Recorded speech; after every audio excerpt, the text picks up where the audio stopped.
Hi everybody, welcome again to another issue, another program of Yeshiva Classrooms. And we're here at this time every week on a weekly basis so that we may try to bring over to you some salient points about the beauty of Judaism, and the reasons why we act as we do, because everything is based on the Torah. Everything is based on the Torah, the divinely given book that was given to Moses prior to his death. It was dictated to him, as we see in chapter 34 in Deuteronomy. It was dictated to him, and that original was kept in the portable temple, the Mishkan, right? The temple was with the Jewish people when they traveled throughout the desert those 40 years. It was with the Jewish people. It was in the center of the encampments where the Jews traveled. And when they encamped, the 12 tribes of Israel encamped around the Mishkan, right? That's the portable temple where the original 10 commandments were given, right? The Mishkan is divided into two significant parts. The holy part, which contains the candelabra, the table of showbreads that are put on the special table. Again, the menorah, the candelabra, and the table which contained the 12 loaves of bread, which is significant in its own realm. But that was in the holy part of the Mishkan, the tabernacle. And that was divided into a different part, which was the Holy of Holies, where the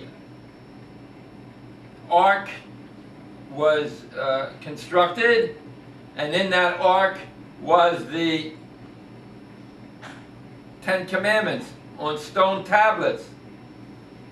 2 tablets, each containing 5 of the 10 Commandments. Each tablet contained 5. So they were placed in that ark, right? That rectangular shaped box overlaid with gold, and described in the Chumash, the Torah, as to the dimensions. And in that ark was the 10 Commandments written on stone, right? The 2 tablets. And next to those 2 stones were the original transcript that Moses, our teacher, took, dictated by God to Moses. And that was placed in the ark too. You have the tablets and the scroll of the five books of Moses, right? The ark contained the 2 tablets and the scroll. And they had a cover on it. And on the cover was the 2 angelic features, angelic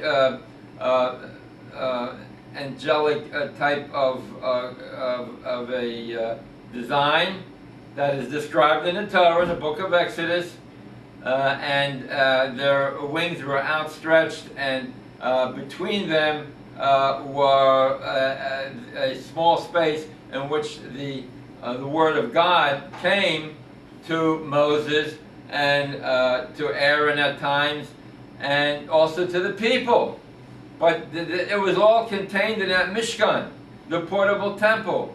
The portable temple was referred to as Ohel Moed in Hebrew, which is the tent of the meeting, where God's voice, so to speak, we describe it as a voice, came down and met with Moses and the Jewish people, and also it referred to as Ohel Edus, the tent of testimony, right? The tent of testimony, because in that tent was the flask containing the manna, which the Jews subsisted on during the 40 years of travel, right? It was a flask. It was sort of like a museum, so to speak, because it contained the flask, it contained the ark, as we spoke about, the original dictated scroll, and also it contained Aaron's staff, which sprouted into a living almond branch with flowers and nuts. So that was on the that was in a tent, and I want to reiterate that this part was only for a type of encouragement that the Jewish people would see as they passed by. Of course, there were guards. The tribe of Levi guarded the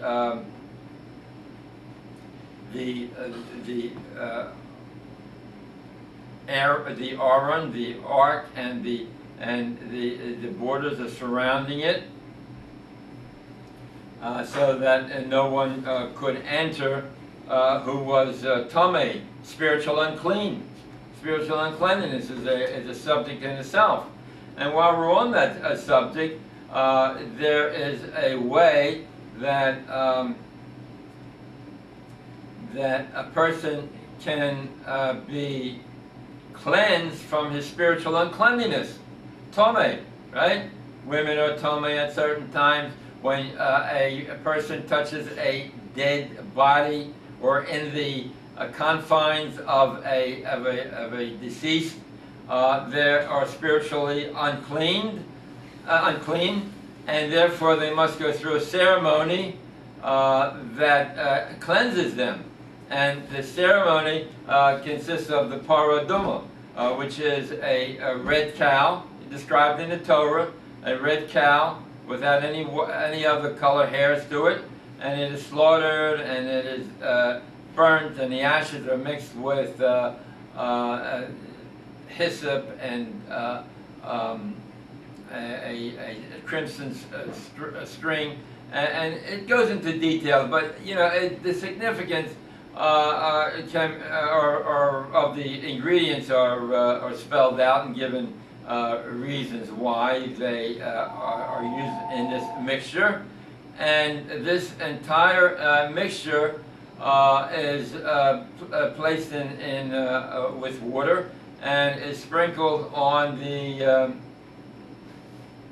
person that is uncleansed. So so that's the ceremony. But the significance of it is that you know, when we see a dead person, especially a relative, and in the process of decay, it becomes disgusting, and Torah tells us that it has the tendency to leave a man with a bad feeling, that there is no other life afterwards. And that happens to be the basic concept of Judaism, that there is a life afterwards. So for that reason, we bury the deceased as soon as possible, because one may think that there's no end.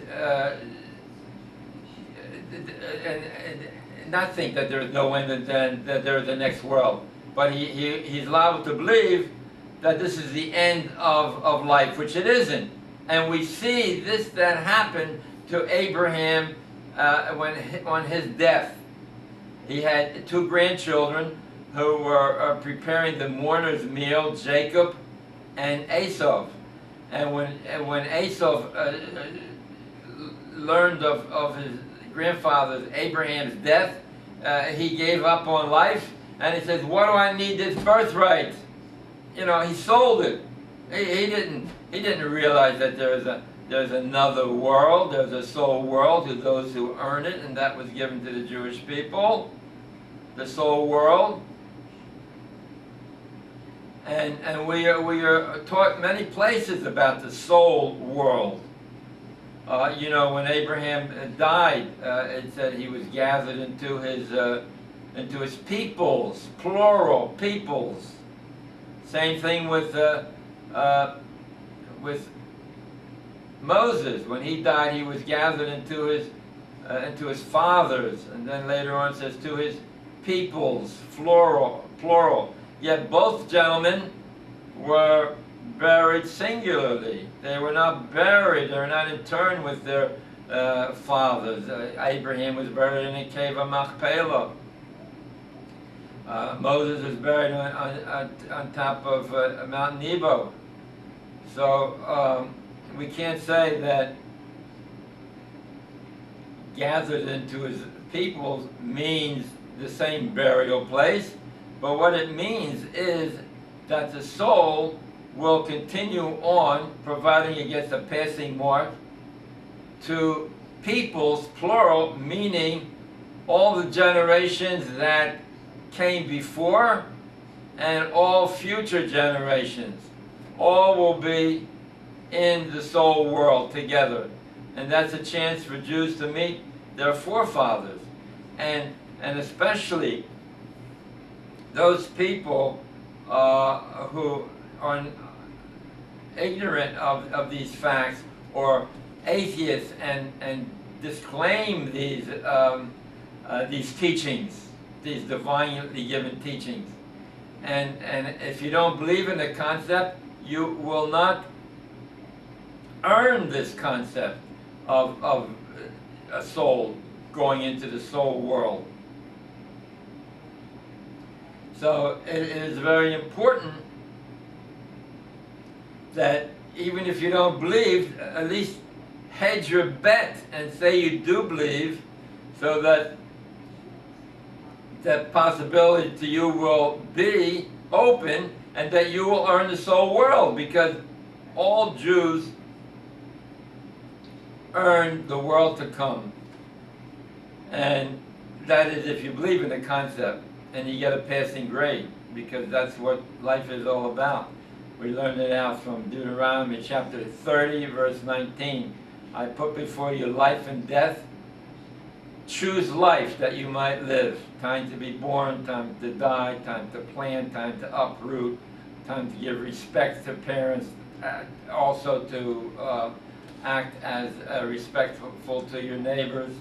So these are all opportunities to get a passing grade, and I'm sure many of us will earn that passing mark to have the source of happiness, eternal happiness in the world to come. Yeah, so that's a basic concept in Judaism, the world to come, gathered into its peoples. Many places gathered into his fathers, but even the Gentile in Numbers chapter 23, verse 10. Bilam, who was a Gentile, who devoted his life to the teachings of Abraham, because Bilam came from Aram Panamayim, the birthplace of Abraham. So he was a devotee of Abraham's teachings, and of the God of Abraham. But unfortunately, he did not comply completely with the teachings, and that is that you should have no other God before you. Many Gentiles, they take upon themselves that I believe in Judaism, and I believe in the man God, or I believe in this superstition. No, that's wrong. The second commandment says there is one God, and it is not to be divided into pieces, but the God, the creator of heaven and earth. So Balaam in chapter 23:10 in Numbers says that let me die the death of the righteous. Let my end be like theirs. Let me die the death of the righteous. Let my end, E-N-D, be like theirs. And that's what it says in Deuteronomy chapter 8, verse 16. I afflicted you and tested you and gave you all kinds of vicissitudes in your life because it is for your benefit in the end. Acharosecho. The same word is used in the end to get a mark. It is for your benefit in the end. The whole life is for us to interact so that we can earn holiness points and continue on in the soul world. This is a preparation area. This world is preparing for the next world. And that is the name of the game. We are to prepare ourselves in this world in order to earn the next world. Well, the Gentile will say, well, what am I like, chopped liver? No, you have the 7 laws of Noah. You're to keep these 7 laws of Noah, that there is a God. You have a court system. There's one God. And the treatment of animals, respect for human beings, and so forth. So the 7 laws, you can read this in the Parsha portion of Noah. So you have a much easier time to and testing it because you're only given but so many 7 and their particulars challenges that you should overcome in a positive manner. Choose virtuously in all your actions. And you know, when we're speaking of Balaam, right? We're speaking of Balaam, who was a devotee of God and teachings of Abraham. There's a whole portion, a whole section of teachings of Balaam and his life and how he conducted himself. And in the chapter of Balaam, that's the only chapter where Balaam speaks positive about the Jewish people.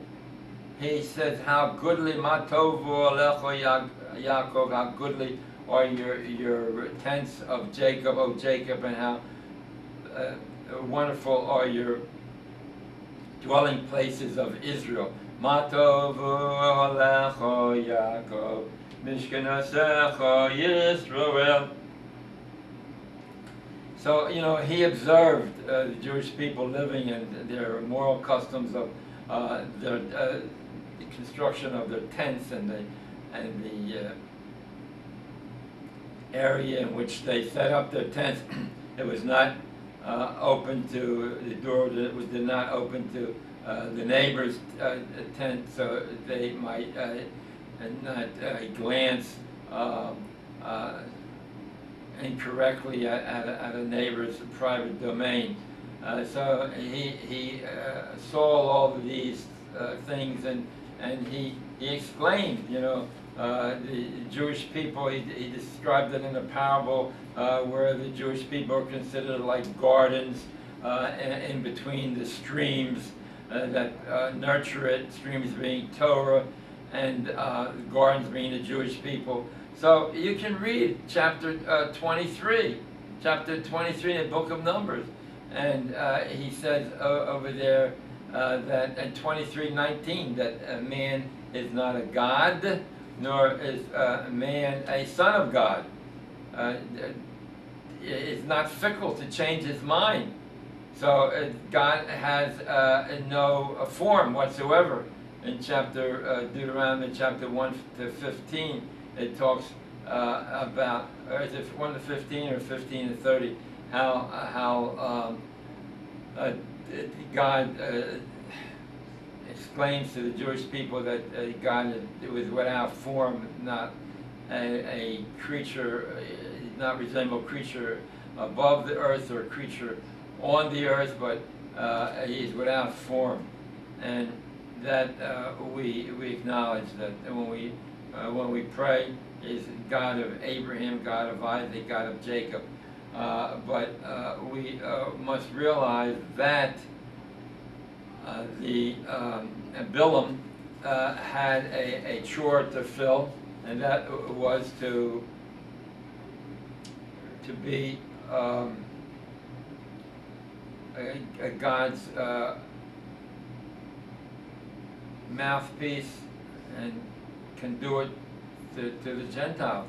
Unfortunately, did not do such a great job because he was hired by the kingdom of Moab and Midian, who came all the way to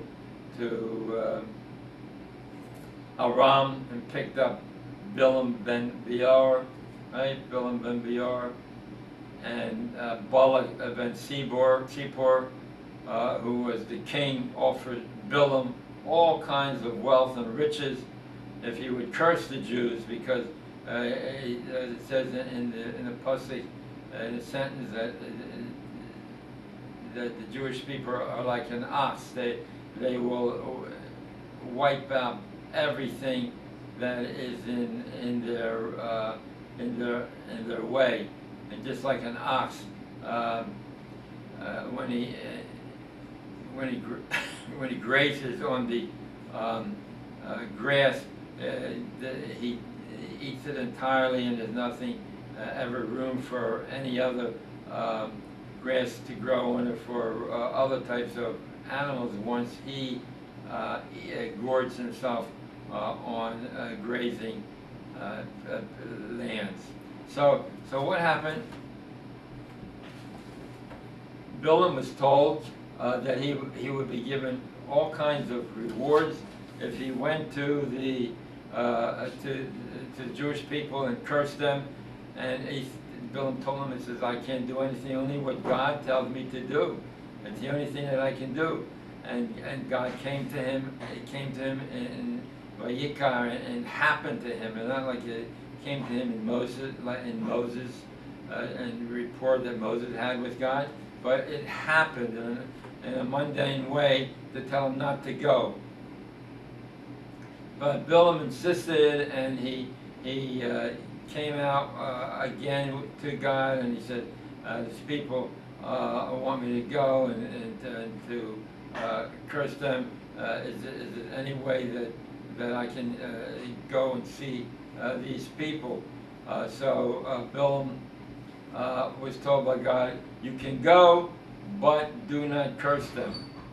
And we learn out from here, a man is led by God to the way he wants to go. A man is led to the way he wants to go. A man is led by God to the way he wants to go. That's a proverb. We have a book called Proverbs. The real Proverbs really begin towards the end of the book, but it's something that, this is my Chumash, my 5 books of Moses, and the other 19 books of the Bible. It has a few footnotes on several pages, but it's easy reading, and I urge all my listeners to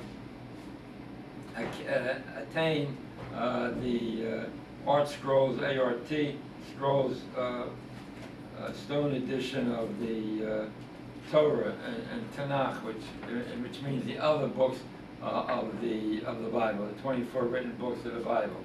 So we can get tangential over here, but Bilam wanted to curse the Jews. That was his thing, and he found any way that he could to do that, and he instructed the kings that were accompanying him, who wanted to pay him for his services, to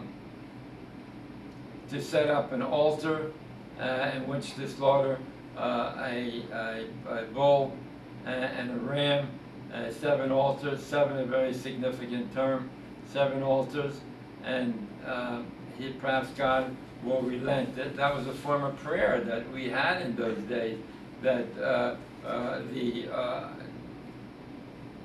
offering, slaughtered animal, would appear as if our entire body, vicariously, our entire body is being lived through that animal, and we see that on these offerings that they have the parts are laid out to symbolize that this is the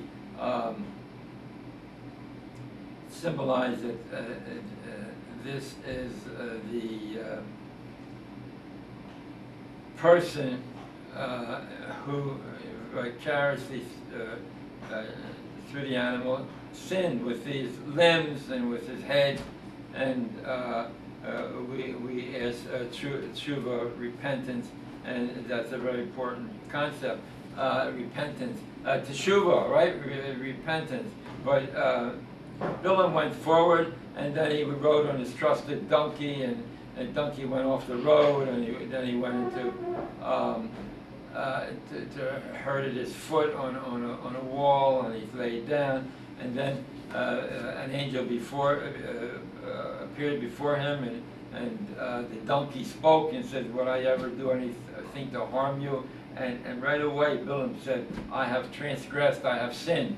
He didn't say, "Oh, the donkey's talking." No, he said, "I have transgressed." Why did he transgress? He transgressed, and he should have realized that I am going in the wrong way. I'm going in the wrong way. And he should not have been going to curse the Jews.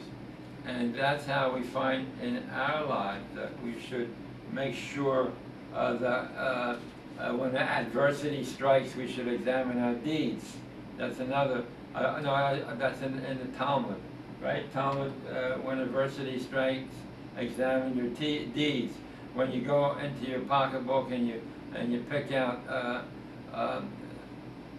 2 coins, but instead you pick out 3, or you pick out 2 and you wanted to pick out 3, you know, you're doing something that was not a way to be performed, and we have to examine or any kind of misfortune or adversity to change our ways. So that was Bilam, and he was a devotee of God, just like Abraham, but not as strong in that he believed in other gods, which is prohibited.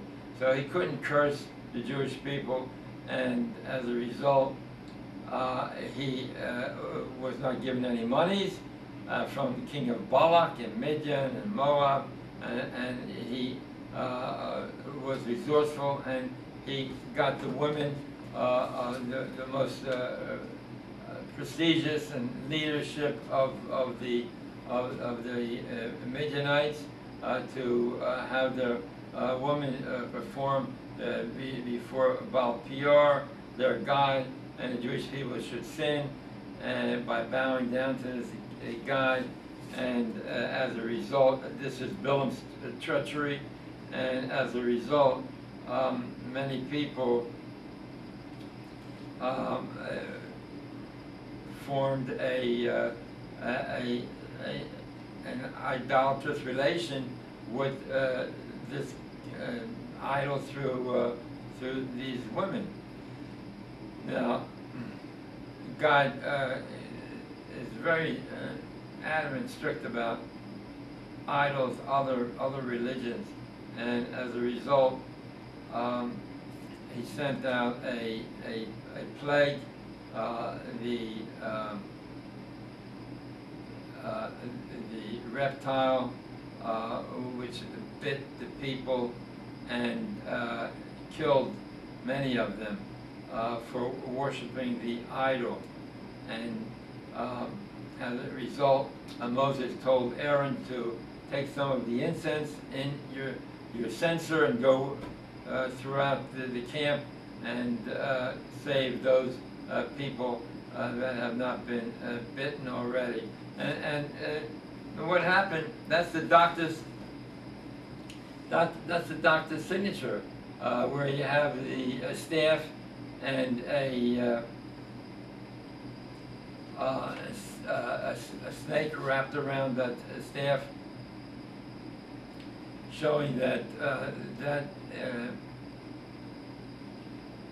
bite from the lizard could be cured, and that was the snake in a brownish color, camouflaging itself so as not to be recognized as doing his job, which is to get the Jewish people from believing in the true God, because this is what it was set out for, to believe in that's what we made a contract with God, saying that we are believers in the one God, and we will na'aseh v'nishma, as it says in chapter 24 in Exodus.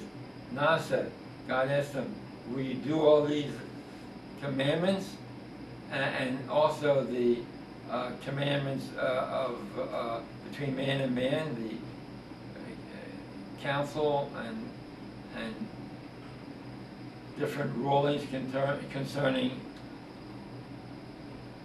borrowing, lending money, and property values, and liabilities against others, which are spelled out in Exodus.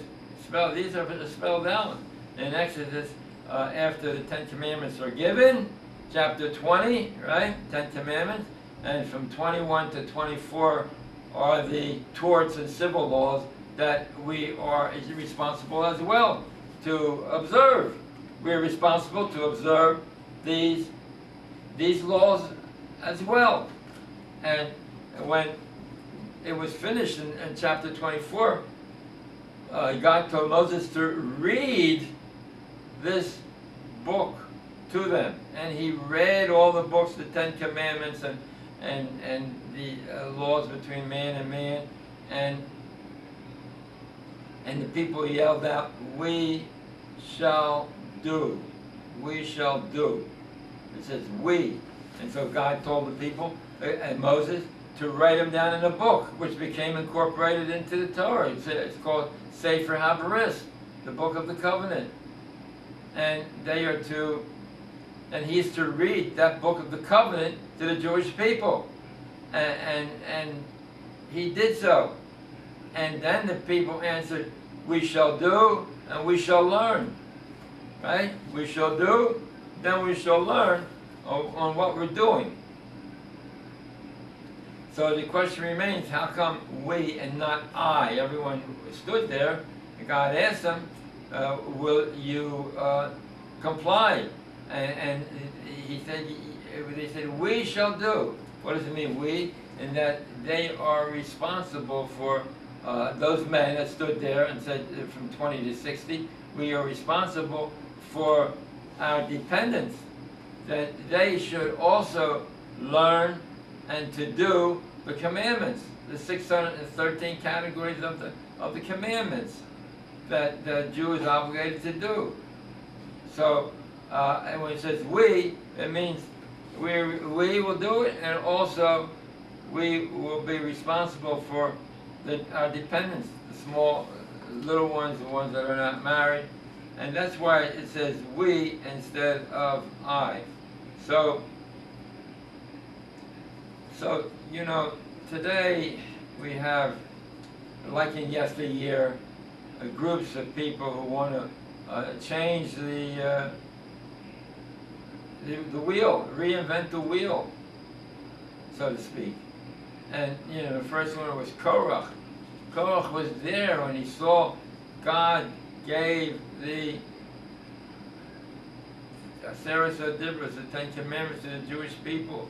He saw all of that. Yet later on, he declared his opposition to Moses. He said Moses was a person who influenced God to think how Moses wanted to conduct himself and the people. And he says he appointed his own people, nepotism, and as a result, it was unfair, and we will object. And Moses said, everyone bring a censer, put incense in it, and the 250 people and his followers came before Moses, and God appeared and in the form of an opening in a hole in the ground, and they were swept away. They were swept away. His sons later did, before they were swept away, did repentance. But that was the story of Korach. And the people said, well, that's too harsh a punishment that they should do to him. And as a result, we had the case where the snake was let loose, and 14,700 people were killed because of their complaining. And you know, I wanted to add that, you know, that Doctor's insignia was one of the props in the testimony in the Ohel Moed to see that that this was a miracle, that all he had to do was look up at the incense of the snake, and they would be cured. But it became a fetish, and King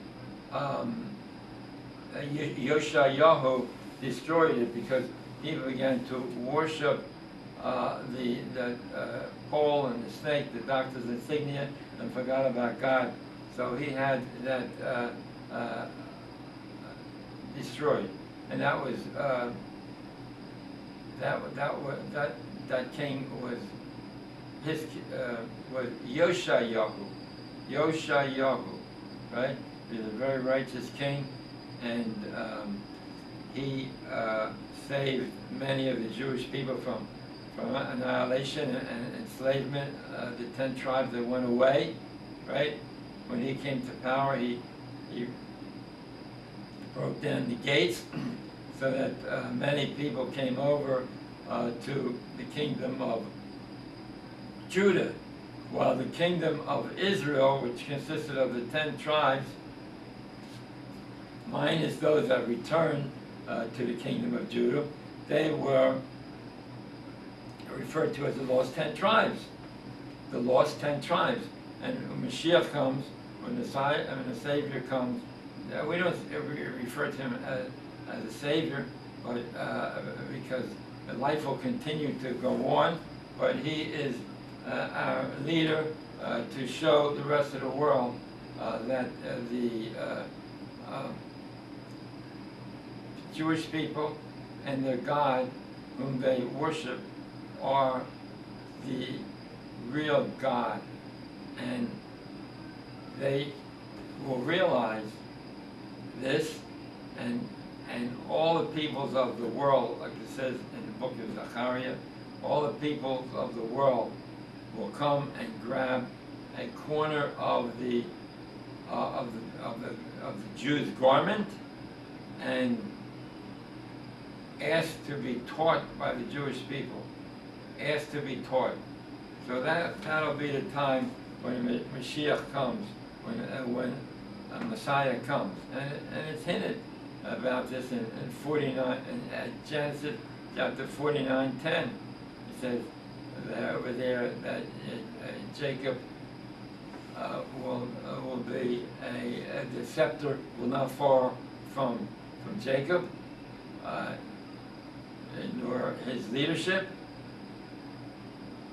until the Messiah comes, until there's an accompanying people who will come together, and then the Messiah will come.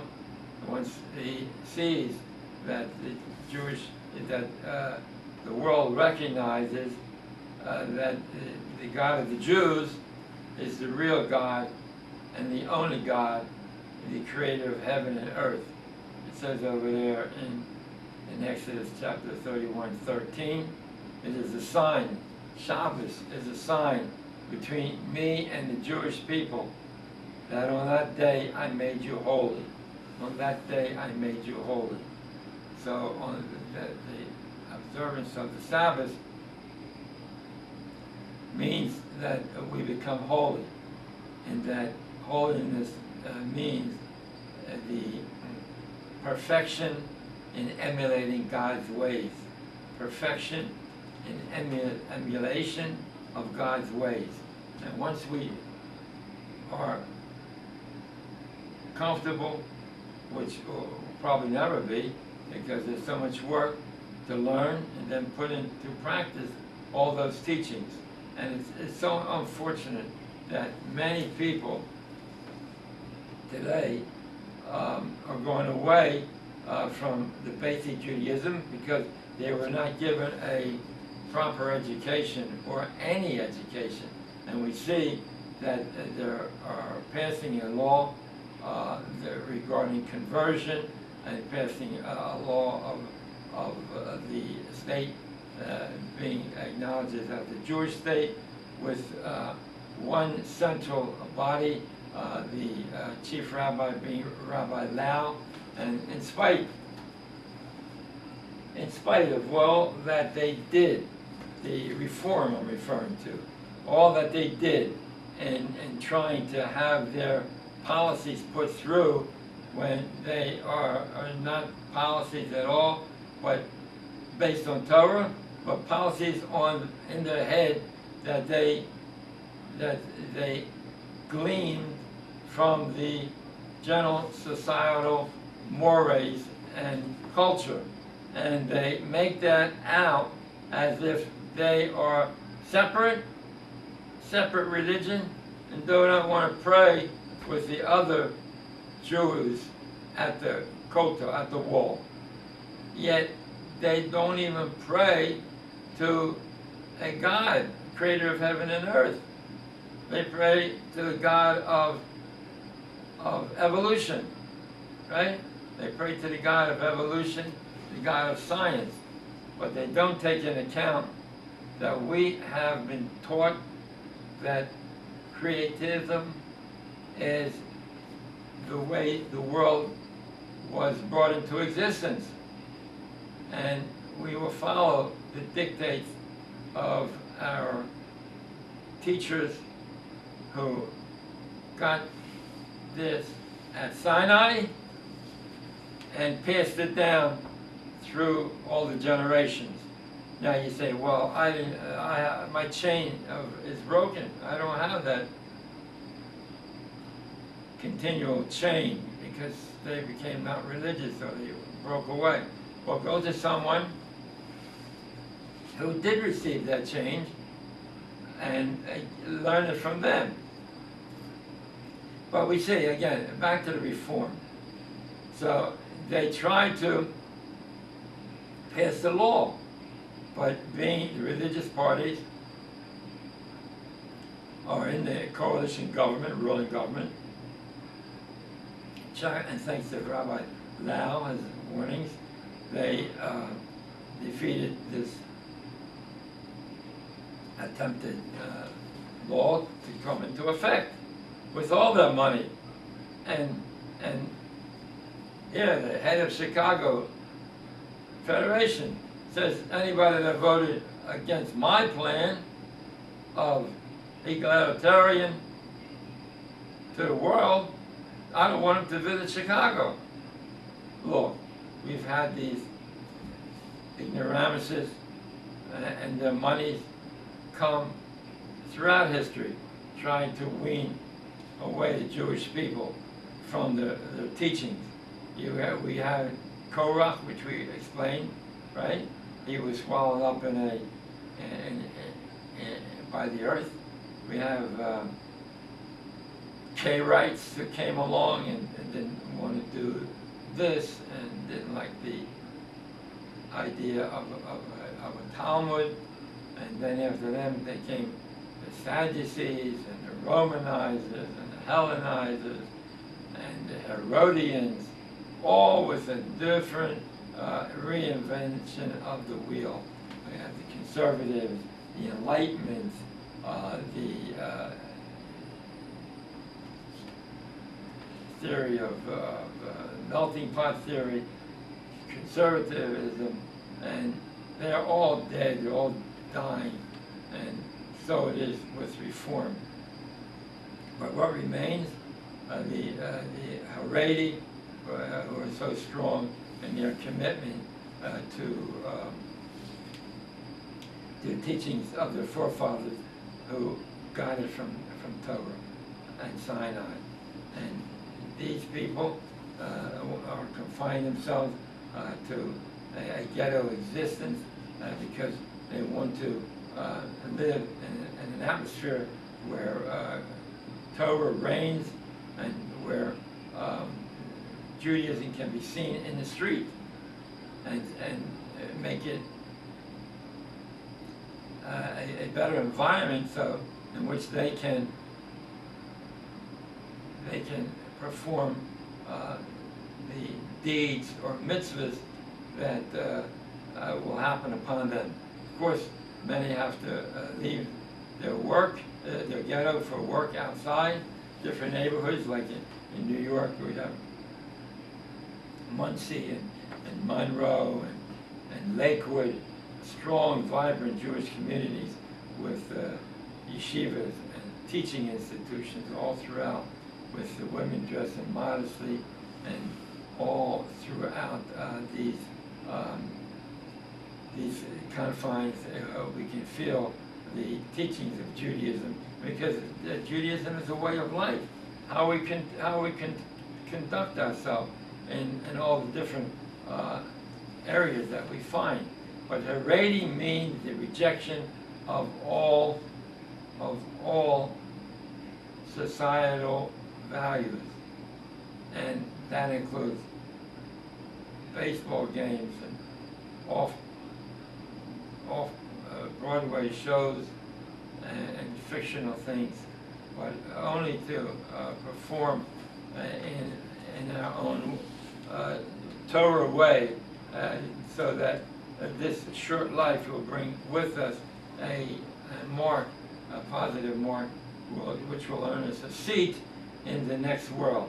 And you can read Chaim Luzzatto and his work, which bear this in mind, and so paramount in our teachings. I mean, there is a whole inyan, a whole subject of tshuva, returnees, in the Bible, in chapter 30 in Deuteronomy, that the person who sees all the vicissitudes. And you know, when it comes to prayer, when we pray, you know, the question is, how come we have to pray to God and ask continuously of our needs and wants and desires? In actuality, God knows what we want. He knows what we desire. And as a result, He will determine if He wants those desires to come forth. And the idea of prayer is only to teach us to get into the habit of realization that everything is from God. So in a standing prayer, the Amida, the 18 prayers that we say standing, we should realize that God knows what we want, but we can ask again, because God knows if He wants to fulfill those desires or not. If He wants to fulfill those desires in that. So if you look in Deuteronomy chapter 30, as we can do today, we see the vicissitudes and the changes in our life, going from here to there, unreal changes, and we don't have any idea how they occurred. I mean, the example is Joseph came from doing an errand for his father, all the way to becoming a slave, and then riding to the top of the heap by being second in command to Pharaoh. So that's what it says in 30. God will circumcise your heart, meaning He will take away the evil inclination. We see in Bereshit chapter 4, verse 7, right? Over there it says, the blood of your brother crieth unto me. The blood of your, that's 4:11, the blood of your brother crieth to me. He wants justice on this earth. Courtroom is not a place for rehabilitation. It's a place to honor the law and fulfill the law. So over there, that's in 4:11 and 4:7. It says over there that sin crouches at the door. Check it up. You gotta buy a Genesis. You gotta buy a Chumash. You gotta buy a Torah, right? The 24 books. It says over there in 4:7. Sin crouches at the door. Its desire is to you. Sin crouches at the door. Its desire is to you, and you shall overcome. And you shall overcome.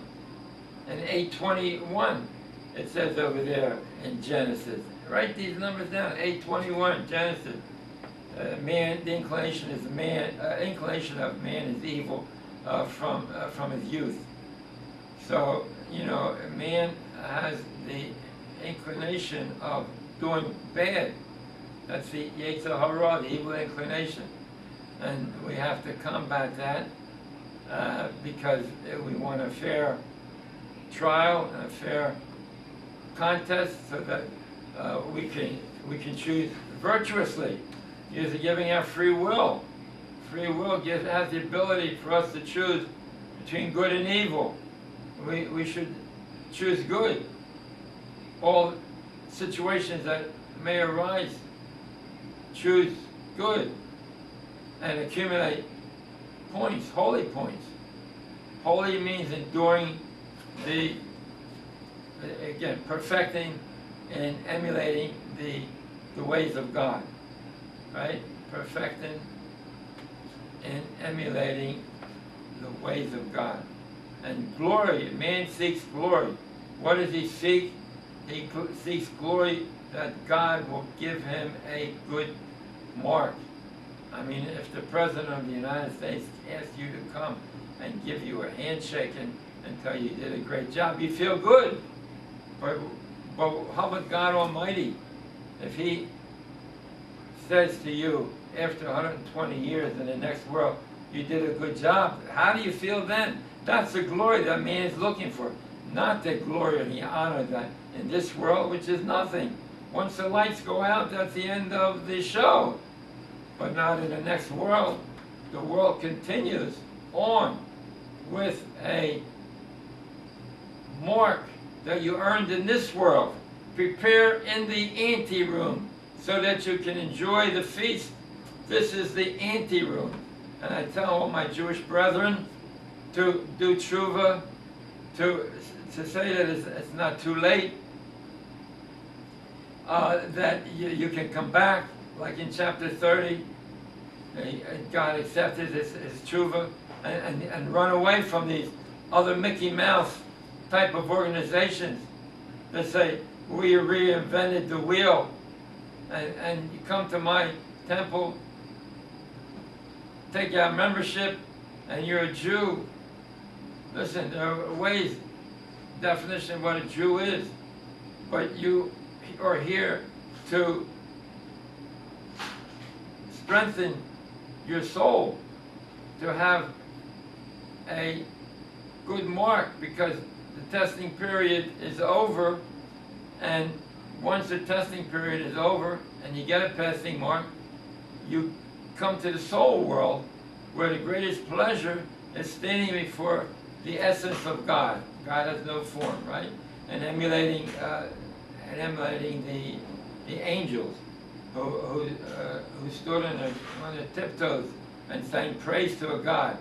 That gives us, that is what we look forward to.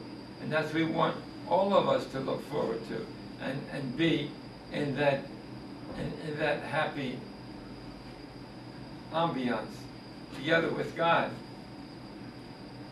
But you have to work for it. And there's pitfalls. There's the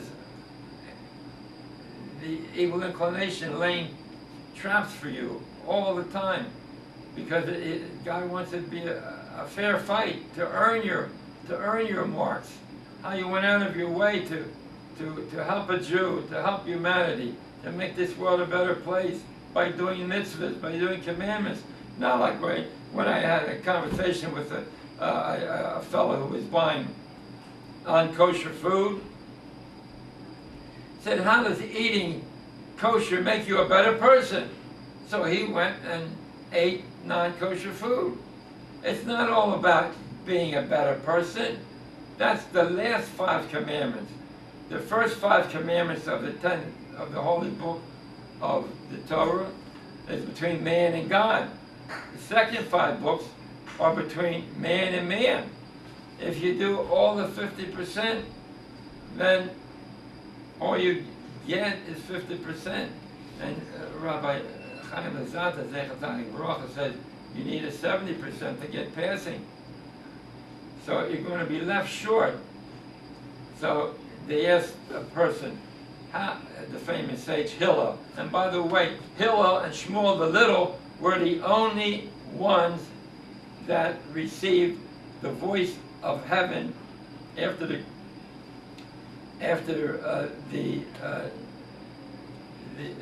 Tanakh was compiled in the times of the Talmud.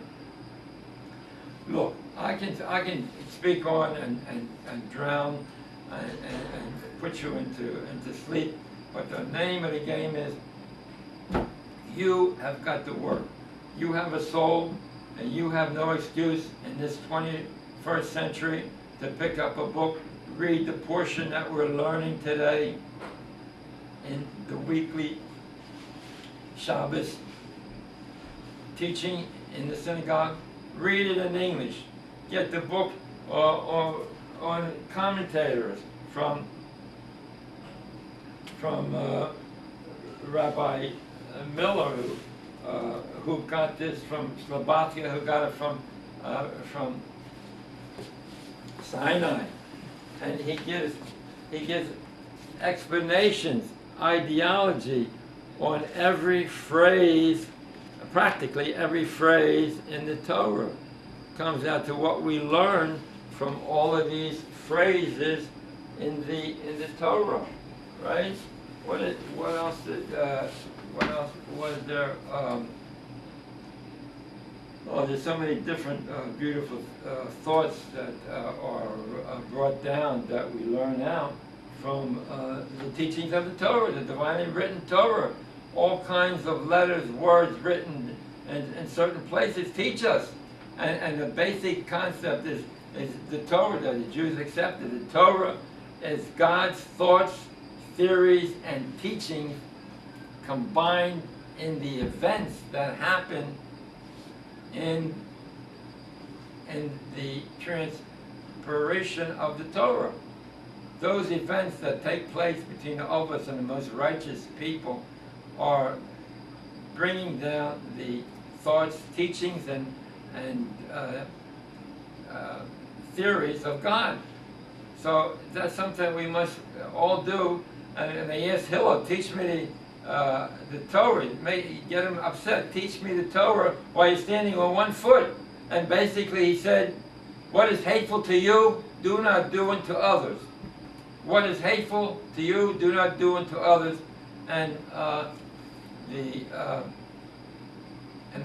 the rest is commentary. And the next generation, the man God, put this in a positive spin, the golden rule. But basically it comes from Hillel. What is hateful to you, do not do unto others. With that, I'm going to leave you. And speaking of Hillel, the famous sage, he said, if I am not for myself, who will be for me? And if I am only for myself, what am I? If not now, when? With that, I wish you a good day.